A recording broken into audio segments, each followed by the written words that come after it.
लग्न होऊन इतर राज्यामध्ये वास्तव्यास गेलेले असतील त्यांनी त्या ठिकाणी काही ॲप्लिकेशन्स केलेले आहेत की आम्ही आता या लाभासाठी पात्र नाही आहोत. त्याच्यानंतर डुप्लिकेशन म्हणजे त्यांनी 2 वेळा अर्ज दाखल केले होते किंवा 2-3 वेळा अर्ज दाखल केले होते, अशा काही तक्रारी आल्या होत्या.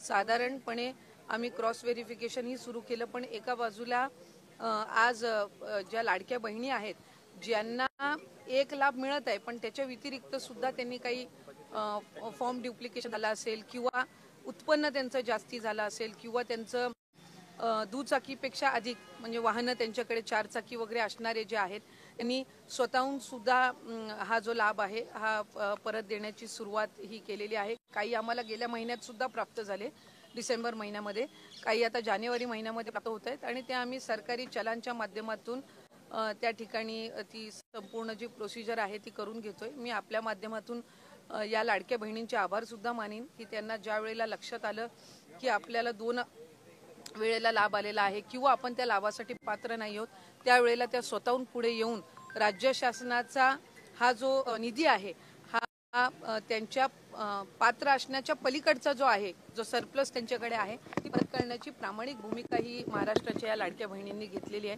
त्याच्यामुळे बहिणी या लाडक्या सुद्धा आहेत आणि त्या प्रामाणिक सुद्धा आहेत हे आम्हाला या उदाहरणाच्या माध्यमातून पाहायला मिळालं. जवळपास 4,000 महिलांनी अर्ज केला की अर्ज मागे हा साधारणपणे सुमारे अर्ज आहे, हा अंदाजे अर्ज आहे. याच्यापेक्षा कदाचित अधिक कमी जास्त त्याच्यामध्ये निश्चितपणाने होऊ शकतं आणि हे साधारणपणे चालू राहणार आहे. आता समजा उदाहरणार्थ 3,500-4,000 का 4,500 आले असतील तर ही एक कंटिन्युअस प्रोसेस राहणार आहे. डिसेंबर महिन्यामध्ये सुद्धा आमच्याकडे काही 100-150 प्राप्त झालेले होते. आत्ता जानेवारी महिन्यामध्ये मोठ्या प्रमाणामध्ये प्राप्त व्हायला सुरुवात झालेली आहे. अशी जसं जसं त्या ठिकाणी त्यांना लक्षात येईल तशा पद्धतीनं निश्चितपणाने ती प्रोसिजर होईल आणि आम्ही जे क्रॉस व्हेरिफिकेशन परिवहन विभाग असेल, इन्कम टॅक्स डिपार्टमेंट सोबत असेल आणि इतर ह्यांच्यासोबत जे काही क्रॉस व्हेरिफिकेशन चालू केलेलं आहे त्याच्यामुळे ही एक ऑनगोईंग प्रोसिजर राहणार आहे, सातत्याने ती चालू राहणार आहे. त्याच्यामुळे कमी जास्ती नंबरमध्ये आपल्याला पुढच्या कालावधीमध्ये पाहायला मिळेल. एक सवाल उपस्थित होतोय, एक सवाल प्रामुख्याने उपस्थित केला जातोय की हे सर्व जनतेचे पैसे आहेत. एक सवाल उपस्थित विरोधकांकडून केला जातोय की हे सर्व जनतेचे पैसे आहेत. वेगवेगळ्या योजनांमध्ये पैसे जर माघारी घेतले जातात तर लाडक्या बहिणीच्या बहीण योजनेमधले पैसे तुम्ही वापस का घेत नाहीये? पण असं कोणी म्हटलं की वापस घेत नाहीये? मी आताही याआधी माहिती दिली की सरकारी चलनच्या माध्यमातून आपण राज्य शासनाची जी तिजोरी असते ट्रेजर त्याच्यासाठी आम्ही अर्थ नियोजन विभागासोबतही त्या संदर्भातला आमचं संपर्क चालू आहे. ते एक स्वतंत्र हेड म्हणजे रिफंड हेड जो असतो तो त्याच्यासाठी ते आम्हाला त्या ठिकाणी तयार करून देतील आणि त्या माध्यमातून हे राज्याच्या तिजोरीमध्ये येणार आणि ते वेगवेगळ्या योजना असेल किंवा इन्फ्रास्ट्रक्चर असेल किंवा त्याच्यासाठी जसं रुटीन शासनाचं रिफंडचं फंड वापरला जातो इतर योजनांसाठी किंवा शासकीय जी काही आपली लोकउपयोगी लोककल्याणकारीच्या योजना असतात तर त्यामध्ये तो वापरला जाईल. याचा मुद्दा असा आहे प्रामुख्याने तुम्ही असं म्हणताय की ज्यांचे अर्ज माघारी आलेले आहेत ते पैसे माघारी येत आहेत त्यांचे, परंतु ज्यांना चुकीच्या पद्धतीने अर्ज भरलेले आहेत जे अजूनही बोलायला तयार नाही. मी याआधी त्या संदर्भातली माहिती दिली की आमची जी क्रॉस व्हेरिफिकेशनची प्रोसिजर आहे परिवहन विभागासोबत चालू आहे. जे उत्पन्नाच्या पलीकडे जाऊन ज्यांनी त्या ठिकाणी लाभ घेतलेला आहे ते सुद्धा आम्ही क्रॉस व्हेरिफिकेशन करत आहोत. या व्यतिरिक्त जे राज्याच्या बाहेर आता लग्न होऊन गेलेल्या वगैरे किंवा राहायला गेल्या असतील किंवा सरकारी नोकरीमध्ये ह्या कालावधीमध्ये 4-5 महिन्याचे लागलेले आहेत हे एका बाजूला आम्ही विभागाच्या पद्धतीनं आम्ही क्रॉस व्हेरिफिकेशन करत आहोत. पण हे जे आपण 4,000-4,500 म्हणतोय हे स्वतःहून पुढे आलेले आहेत. या व्यतिरिक्त क्रॉस व्हेरिफिकेशन मध्ये येणार आहेत ते वेगळेच आहेत. पण आपल्या माध्यमातून मी लाडक्या बहिणींना सुद्धा आवाहन करीन की अशा पद्धतीचं जर त्यांना त्यांच्या पात्र लाभाच्या पलीकडे जर ती रक्कम आलेली असेल तर जसं या 4,000-4,500 बहिणींनी पुढाकार घेतलेला आहे तशाच पद्धतीने इतर लाडक्या बहिणींनी सुद्धा घ्यावा. त्याच्यामुळे ह्या 2 स्वतंत्र प्रोसिजर आहेत. एक आहे की ज्या 4,500 बहिणींनी स्वतःहून त्यांना जाणवल्यानंतर त्यांनी परत करण्याची प्रोसिजर ऍप्लिकेशन केलेलं आहे आणि विभागाच्या माध्यमातून जे स्वतंत्र चालू आहे ते आहेच. म्हणून मी आपल्याला सुरुवातीला माहिती देत असताना म्हटलं की हा आकडा दोन्ही जर आपण कंबाईन केले तर पुढे मागे होण्याची कमी जास्त होण्याची शक्यता आहे.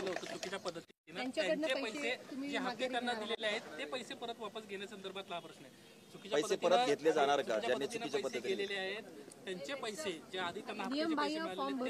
मी आपल्याला त्या संदर्भामध्ये सुद्धा माहिती दिली की आम्ही क्रॉस व्हेरिफिकेशन मध्ये अशा पद्धतीनं आढळल्यास त्यांना त्या संदर्भातली माहिती देऊन आता जसं 4-4.5 हजार बहिणी पुढे आलेल्या आहेत आणि त्या स्वतःहून शासनाला ते रिटर्न करत आहेत, तशाच पद्धतीनं ज्यांनी चुकीच्या पद्धतीनं घेतलेल्या आहेत त्यांना त्या संदर्भामध्ये एकदा तो डेटा आम्हाला जसा मिळत जाईल त्यांना त्या संदर्भातली माहिती दिली जाईल आणि राज्य शासनाच्या तिजोरीमध्ये तो त्या पद्धतीनं जमा केला जाईल.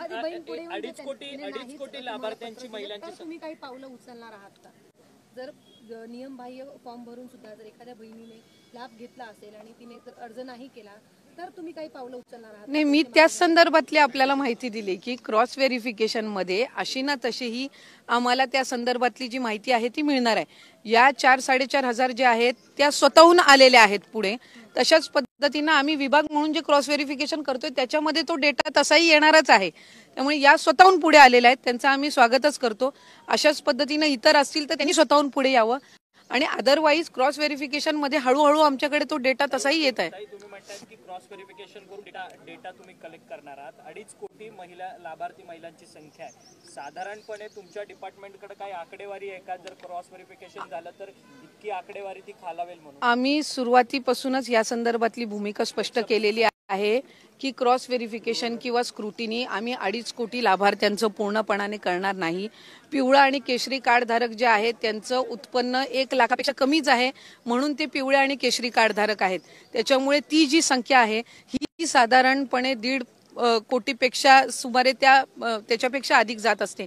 त्याच्यामुळे तिथं स्क्रुटिनी किंवा क्रॉस व्हेरिफिकेशन करण्याचा काही विषय येत नाही कारण त्यांचे उत्पन्न हे त्यांना जे कार्ड मिळालेलं आहे जे पूर्वीपासून अन्न व नागरी पुरवठाच्या माध्यमातून किंवा इतर योजनांचा ते लाभ घेत आहेत त्याच्यामध्ये ते क्लिअर आहे. दुसरी महत्वाची बाब नमो शेतकरी योजना आहे ज्याच्यामध्ये 1000 रुपयाचा लाभ काही महिलांना मिळत असतो. त्याच्यामध्ये सुरुवातीपासूनच आम्ही शासन निर्णयामध्ये एक निर्गमित केलेला आहे की ज्या इतर योजनांचा लाभ घेतात पण तो 1500 पेक्षा कमी आहे त्याची जी वरची कॅपिंग आहे ती लाडकी बहीणच्या माध्यमातून दिली जाईल. म्हणजे उदाहरणार्थ नमो शेतकरीचा 1000 रुपयाचा लाभ हा लाडक्या बहिणींना मिळतोय. आता 1500 तो करण्याच्या दृष्टिकोनातून वरची जी 500चा लाभ आहे हा लाडक्या बहिणीच्या माध्यमातून दिला जाणार आणि ह्यामध्ये आम्ही कुठलाही शासन निर्णयामध्ये बदल करत नाही. आपण जो GR सुरुवातीला बघितला किंवा शासन निर्णय जो आम्ही निर्गमित केलेला आहे त्यानुसारच त्या ठिकाणी